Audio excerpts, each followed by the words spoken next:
Outro ponto indispensável, que eu acredito que é um dos primeiros passos e principais e essenciais para quem quer trabalhar com o público infanto-juvenil, e eu não vou falar só do público infanto-juvenil, qualquer público que você queira trabalhar, meu amigo, você precisa fazer uma anamnese. E você precisa saber fazer uma anamnese. Não é qualquer coisa, não é fazer qualquer pergunta, não é fazer perguntas aleatórias. A anamnese é simplesmente um dos momentos mais importantes do seu processo. Do processo de psicoterapia do seu paciente. Por isso, gente, e vocês vão me ouvir, vocês vão ouvir da minha boca, e não se indignem, tá? Se vocês escutarem, quando eu falo que eu acho absurdo que não cobre a primeira sessão. Sabe por quê, gente? A primeira sessão, ela é uma das sessões mais importantes dentro do processo. Na primeira sessão, você vai fazer a anamnese do seu caso. Você vai queimar neurônio, entende? Você vai entender o processo, você vai montar o seu caso. Então, a gente não pode menosprezar a primeira sessão, achando que é só assim, eu vou conhecer o meu paciente, ou eu vou conhecer os responsáveis do meu paciente.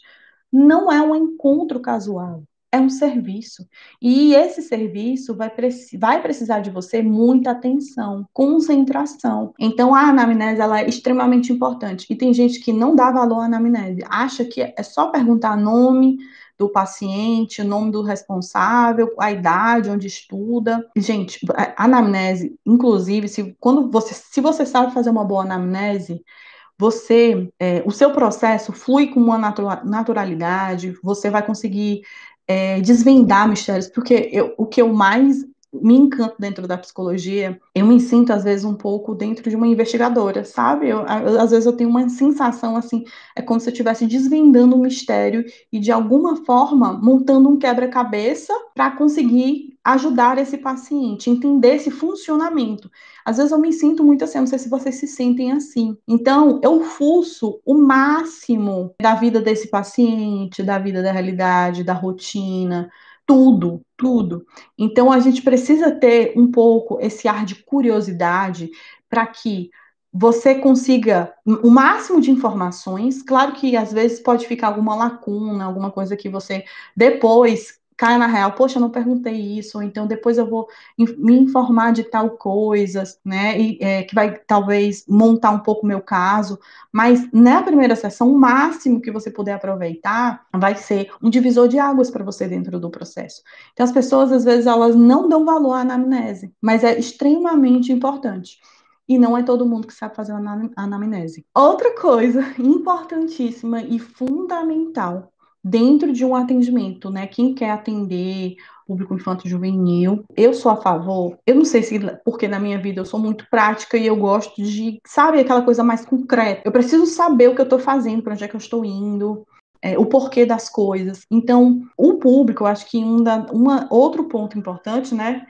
Dos passos da psicoterapia, que eu acho indispensável, é você ter estratégias, ter ferramentas para colocar em prática as suas intervenções e você alcançar o objetivo X, Y, Z. E aí, essas estratégias podem ser estratégias tanto já montadinhas dentro da sua própria abordagem, a TCC tem várias estratégias e ferramentas, né? A Gestalt também tem vários. A ACP, eu confesso que eu esqueci muitas das estratégias da ACP, mas tem, né? Enfim, cada abordagem dentro das ferramentas que são possibilitadas dentro da sua abordagem. Eu costumo dizer assim, que a abordagem ela é interessante para a gente ter um direcionamento, a gente saber para onde que a gente está indo e tal, ter um olhar daquele sujeito a partir do ponto de vista de uma abordagem. Só que eu não sou a favor do movimento de separar, sabe, de agrupar os psicólogos e os profissionais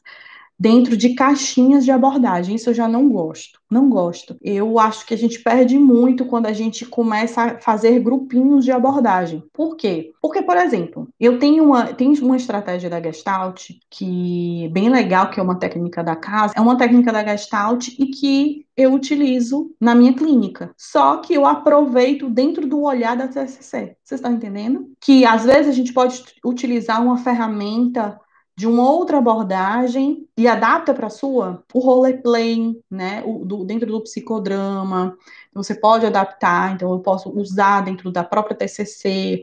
Então, eu acho que a gente desperdiça muito o nosso potencial quando a gente começa a querer colocar as pessoas em caixinhas e dizer, não, agora o meu grupinho aqui é da TCC, o outro grupinho é da psicanálise, o outro grupinho ali é da CP, e a gente perde, gente. Perde muita troca, aprendizado. Então, eu não sou a favor disso, tá? Eu sou a favor de que, sim, você tem que ter a sua abordagem, mas a gente precisa sempre, né, se abrir, às vezes, uma técnica pode se encaixar dentro da sua abordagem, como eu, às vezes, tenho uma técnica da Gestalt que eu encaixei na TCC e super, super dá. Gente, é incrível essa técnica da casa. Então, você ter estratégias, ter ferramentas, uma maior possibilidade de estratégias na hora de direcionar, vai te ajudar, sabe? O que é que eu gosto de fazer? Como eu falei, eu gosto de montar como se fosse um esquema, né, de alguns objetivos que eu preciso alcançar com esse paciente. E aí, em cima desses objetivos, eu vou fazendo um brainstorm. O que é um brainstorm? Eu vou trazendo todas as possibilidades que eu posso colocar em prática com esse paciente para que eu consiga alcançar o ganho tal.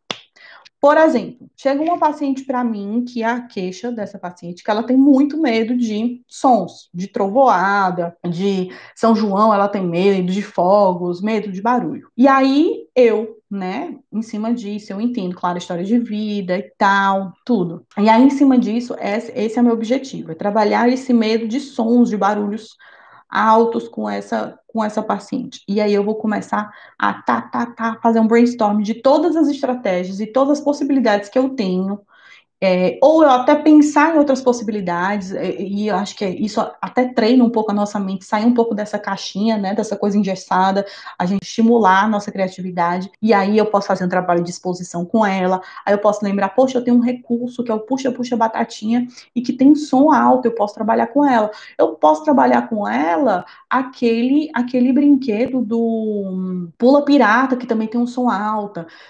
Eu posso avaliar também se ela também se sente incomodada com sons também, com sons por vídeo, se ela sente angústia. Eu posso fazer, né, um trabalho aí dentro da TCC, entender qual é o pensamento que vem, a emoção e qual é o comportamento que no caso é, né, o gerar, ela se treme, ela se afasta. E aí eu posso fazer intervenção, disposição, e aí eu vou trazendo todas as estratégias, tudo que vem na minha mente com aquela paciente. E em cima disso, eu vou aplicando e eu vou colocando em prática ao longo das sessões.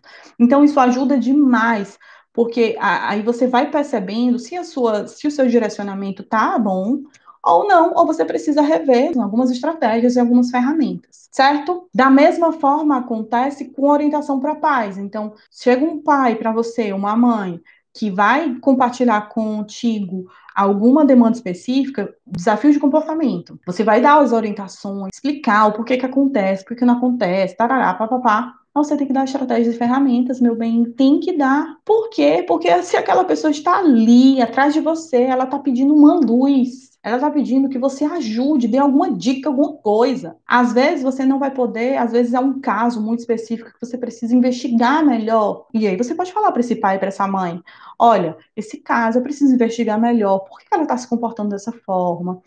Não me parece que tem algo aí e tal e tal. E aí você pode, sim, né, falar, dar essa sugestão. Mas é importante que você também dê ferramentas e estratégias para esses pais. Eles precisam de um norte. Tem pais que chegam num processo de orientação para pais, eles vão com a mão na frente e outra atrás. E saem com a mão na frente e outra atrás. Porque eles saem simplesmente só dizendo que é normal, que é isso, e paciência, e tchau.